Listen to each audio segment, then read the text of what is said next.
Hola chicos, vamos a hacer la revisión de la guía de actividad física, hipertensión y obesidad.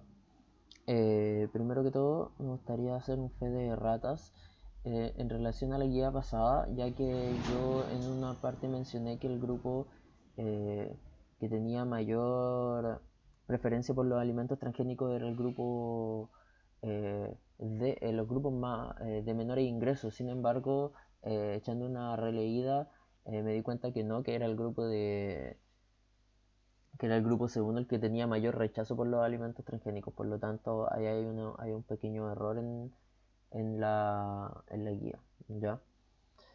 Bueno, comencemos con esta guía que claramente era un tema totalmente diferente.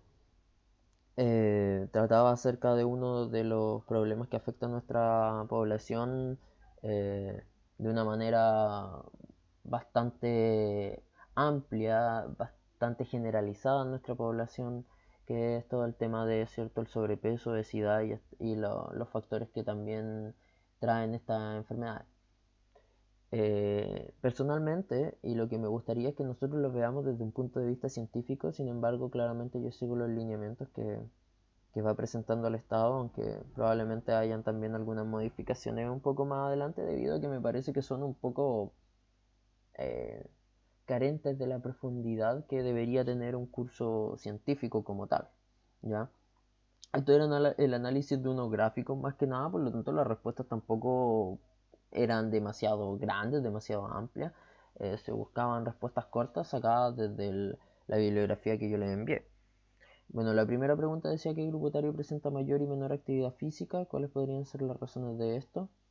Eh, los grupos etarios que presentan mayor actividad física, ¿cierto?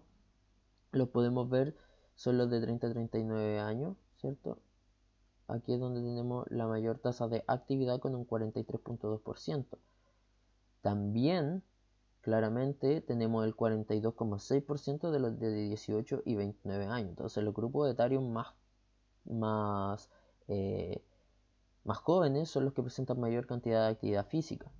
Y los que presentan menor actividad física, claramente tenemos acá eh, con una tasa de actividad de un 21,9, acá 29,1 y 25,3. Entonces de 50 hasta más de 70 años donde tenemos la menor actividad física. La tendencia es clara: los más jóvenes más actividad física, los más viejos menos actividad física. ¿Cuáles podrían ser las razones de esto? Tenemos gente con mucha más energía, claramente. Tenemos gente que tiene mayor facilidad para salir.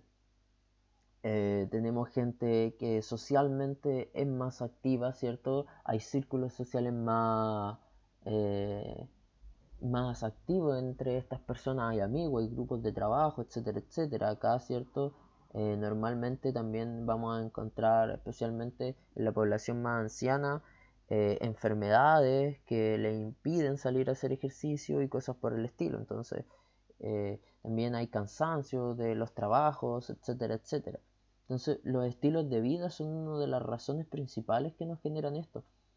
Estamos hablando de que nuestra población adulta mayor nunca tuvo la conciencia de, del ejercicio y la vida sana. Por lo tanto, hablando en una generalidad, por lo tanto, claramente llegamos a una edad avanzada con una salud bastante deteriorada por la vida misma, por el trabajo, etcétera, etcétera.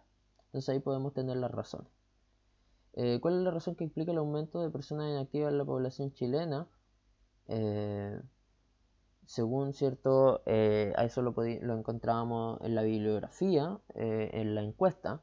Decía que la falta de tiempo es la principal razón que disminuye la actividad física en la población, seguida por la falta de gusto por la realización de ejercicio. Claramente es cierto, son dos cosas que yo creo que no sorprenden a nadie. Nuestro estilo de vida no es un estilo de vida que propicie la actividad física, muy por el contrario. ¿Cierto? La gente sale del trabajo y quiere llegar a morir. Eh, Otras personas simplemente encuentran otros gustos. O sea, si tiene una cantidad de, estamos hablando de población que trabaja, ¿cierto? Si tiene una cierta cantidad de horas libres al día, no todos van a preferir utilizar esas horas libres para hacer ejercicio. Entonces ahí tenemos dos de los factores principales. ¿Cuál es la tendencia que se observa en este gráfico? Eso también, ¿cierto?, se podía encontrar y se podía observar. La tendencia es que a mayor edad se ve mayor inactividad en la población, así de simple. ¿Qué relación se puede establecer entre el nivel de actividad física y el estado nutricional de la población chilena? Cuando tenemos un bajo nivel de actividad física y un alto nivel de malnutrición por exceso, ¿cierto? Sobrepeso y obesidad. Esa es una relación bastante clara. Somos una población altamente sedentaria, por lo tanto tenemos altos índices de sobrepeso y obesidad. ¿Cuáles podrían ser los factores de riesgo que presenta la población al no realizar actividad física? La verdad es que esa pregunta es bastante amplia y bastante capciosa porque cuesta interpretarla, ¿cierto? Factores de riesgo, si hablamos de factores de riesgo como tales en clínica, nosotros consideramos factores de riesgo cosas como el síndrome metabólico, el sobrepeso, diabetes, hipertensión, ¿cierto? Que forman parte de todo este cuento. La grasa abdominal es un factor de riesgo. ¿Factor de riesgo para qué? Para enfermedades cardíacas, ¿ya? Entonces estamos hablando de ese tipo de factores de riesgo. ¿Qué otro factor de riesgo, y saliéndonos de este punto de vista tan específico hacia las enfermedades cardíacas, tenemos el factor de riesgo de caer en problemas? En este tipo de enfermedades tenemos como factor de riesgo de que nuestro estilo de vida nos propicia muertes prematuras debido a accidentes cardiovasculares o asociados a todo este tipo de enfermedades de sobrepeso y obesidad. ¿Quiénes son más inactivos en la población chilena, hombres o mujeres? ¿Cuáles son las razones de esto? Investiga.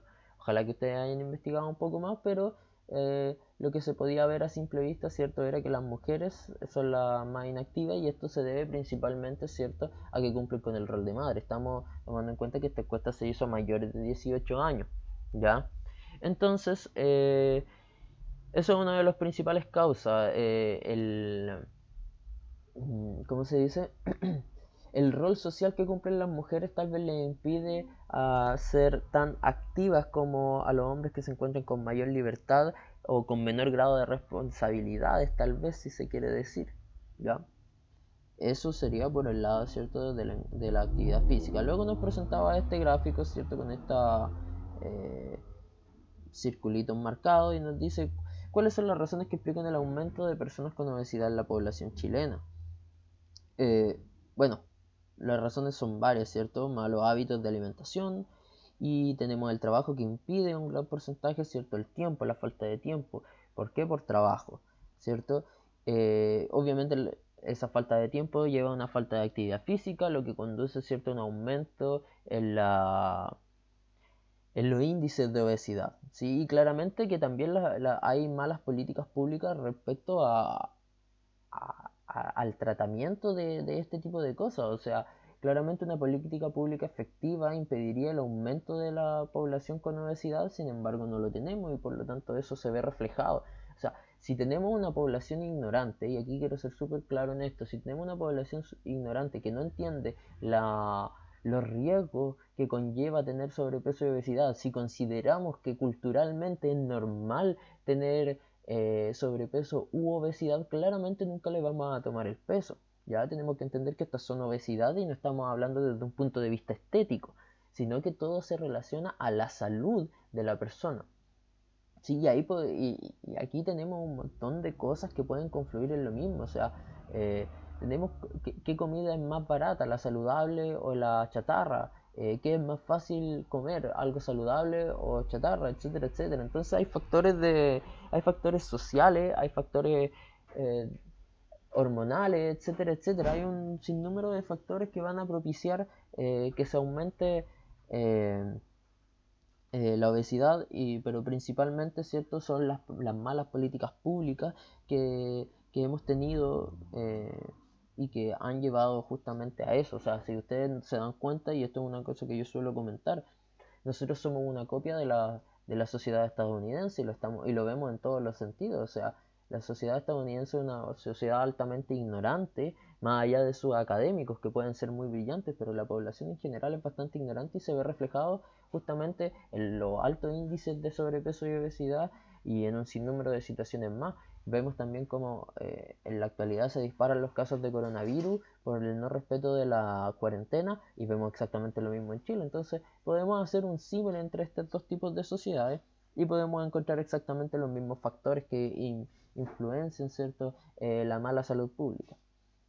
¿Qué indican los círculos destacados en la infografía? Estos indican justamente que el aumento en el porcentaje de obesos de un año entre el 2009, 2010, 2006, 2007 es un porcentaje significativo en el incremento. ¿Qué significa que sea significativo? Que es un aumento real. Si se dice que no es significativo, podría ser que haya o no haya aumentado. Sin embargo, el hecho de que sea estadísticamente significativo significa que es justamente un aumento real en la tasa de obesidad. ¿Ya?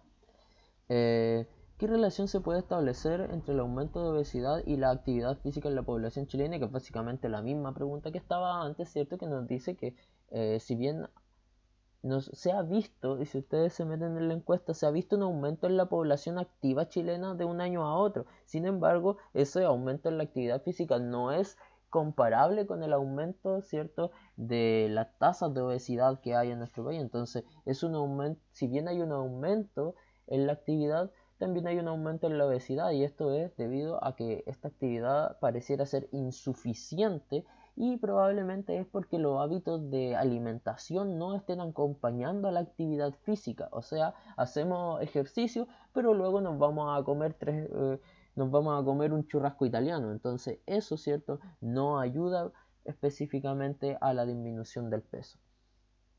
¿Qué argumentos existen para explicar que las mujeres presentan mayor porcentaje de obesidad en comparación a los hombres? Nuevamente lo mismo, ¿cierto? Principalmente los hábitos sociales, ¿cierto?, que se relacionan al rol de dueña de casa y al cuidado de los hijos. Por lo tanto, ¿cierto?, hay una menor capacidad de las mujeres para tener esta libertad para hacer algún tipo de actividad física. ¿Cómo se determina el estado nutricional de la población? ¿Cierto? Esto se mide a través del índice de masa corporal, lo cual se toma en los centros de asistencia pública, en colegios y en todo este tipo de lugares, ¿cierto? Y luego se reciben todos estos datos y se hacen las estadísticas.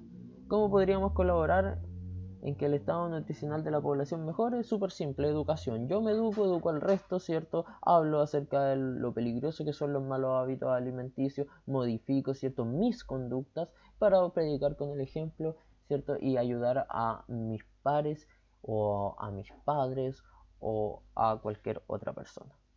Ya, eso sería en relación a la guía. Voy a hacer un pequeño resumen de lo que hemos visto hasta el día de hoy, de toda la que es la unidad, y esto sería transgénico y cierto lo que acabamos de ver. Si comenzamos con el tema de los transgénicos, ¿qué es lo que tenemos que tener claro? Que son alimentos modificados genéticamente. ¿Sí? Que un alimento sea modificado genéticamente no es algo nuevo, y como les comentaba, se viene haciendo desde tiempos inmemoriales.